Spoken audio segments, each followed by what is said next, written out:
రాజైన బెన్మాదుడు రోగి అయింది. దైవజనుడైన అతను అక్కడికి వచ్చినాడని తెలుసుకొని హజాయేలును పిలిచి నీవు ఒక కానుకను చేతపట్టుకొని దైవజనుడైన అతను ఎదుర్కొని పోయి ఇక్కడ ఒక రాజు ఏం చేస్తున్నాడు? రాజు గారికి అందరూ పోవాలి. రాజు ఎవరు రమ్మంటే వాడు రావాలి. రాజు సర్వాధికారి ఉన్నా కదా. కానీ ఆ రాజు ఏం చేస్తున్నాడు? ఒక సైనికుని పిలిపించి ఒక సైన్యాధికారిని పిలిచి దైవసేవకుని గారికి పొమ్మంటున్నాడు. ఆయన పిలిస్తే రావాలి.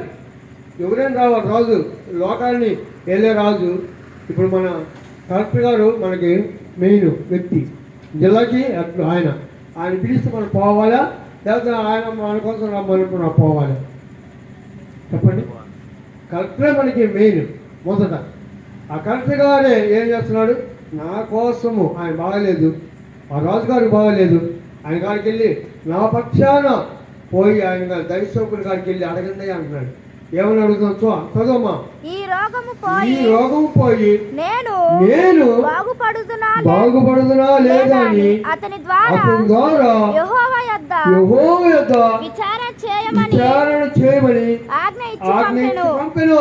నేను ఇప్పుడు ఒక అధికారి బాగలేదు, ఆ అధికారి పిలిస్తే అందరూ పోవాలి. ఈ జిల్లాలో మొత్తం ఉన్న వాళ్ళు కూడా పోవాలి. కానీ ఆయన చేస్తున్నాడు, తనకంటే చిన్నవాడిని ఆ దైవసేవకుడు గారు పంపిస్తున్నాడు. అయ్యా నా దాసుడు నేను బాగుపడతాను లేదా? దేవుని వద్ద విచారణ చేయి, దేవుని గారు ప్రార్థన చేయి అని అడుగుతున్నాడు. దైవసేవకుడు గారికి పంపించాడు తన దాసుడిని. ఈయన పిలిచి వెళ్ళా కానీ అసలు పంపించి ఏం చేస్తున్నాడు చూడమ్మా. కాబట్టి హజాయేలు దమస్కులో ఉన్న మంచి వస్తువులంట్లో 40 ఒంటలు అంటే ఎంత మోసుకుని వస్తారు, ఎంత బంగారం, ఎంత కానుకలు అయ్యి ఒంటిలు ఎంత బరువు మోస్తాయి. ఆ బరువు కానుకగా తీసుకొని అతనిని ఎదుర్కొనుటకు పోయి అతని ముందర నిలిచి నీ కుమారుడును సిరియా రాజు అయిన బెన్హదదు నాకు కలిగిన రోగం పోయి నేను బాగుపడదు లేదా అని నిన్ను అడుగు, నన్ను పంపించండి.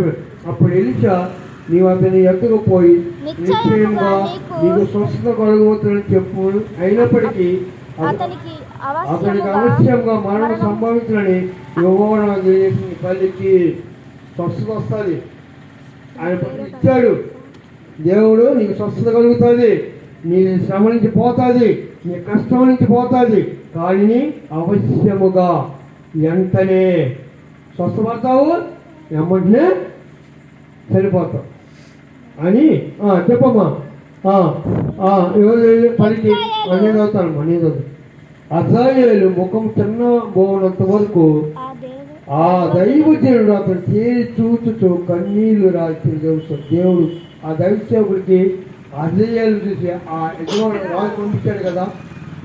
రాజు పంపించినప్పుడు ఆ దైవసేవకుడికి అతనిలో ఉన్న ఆయన దేవుడు బయలుపరుస్తున్నాడు. అతను చేయబోయే కార్యాలన్నీ కూడా దైవసేవకుడికి దేవుడు బయలుపరుస్తున్నాడు, దర్శనం చూపెడుతున్నాడు లేదా?